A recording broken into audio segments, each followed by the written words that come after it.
நான் வீடியோவில் பார்த்தேண்ணா. அந்த வீடியோவில் இருக்கிற விஷயத்தின் பேரை பாவிக்கல அதில். அது பாவிச்சா ஆன்லைனில் அது பெரிய பிரச்சனை. ஸோ உங்களுக்கும் அந்த விளங்கும் என்னண்டு. ஆனால் யாரும் அந்த கமெண்ட்டில் அந்த பேரை பாவிக்காதீங்க. ஏன்னா அது ஒரு பெரிய பிரச்சனையான பேர்.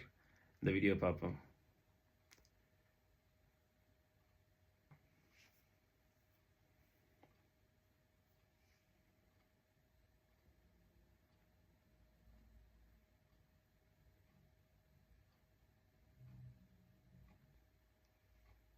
விளங்கியிருக்கணுமா நினைக்கிறேன். ஏன் அது? ஏன் இப்படி அந்த விஷயம் வந்து விளங்குது இந்த லோகோவில்? அது சோபி வேசன் அப்படி சுற்றுறது. ஆனால் இவ்வளவு நாளும் இது யாரும் நோட் பண்ணலையா? ஸோ இவர் தான் இந்த வீடியோவில் இதை கண்டுபிடிச்சு இப்போ போட்டிருக்கார். இது எவ்வளோ நாளாக இந்த பிராண்ட் இருக்குது, எவ்வளோ நாளாக இந்த சில் சுற்றுது இந்த காரில், இது வரைக்கும் யாரும் இதை நோட் பண்ணலையா? இப்போ தான் இவர் நோட் பண்ணியிருக்கார். அதுக்கப்புறம் தான் எனக்கு விளங்கிச்சு. இவ்வளோ நாளும் நாங்களும் நோட் பண்ணது இல்லை.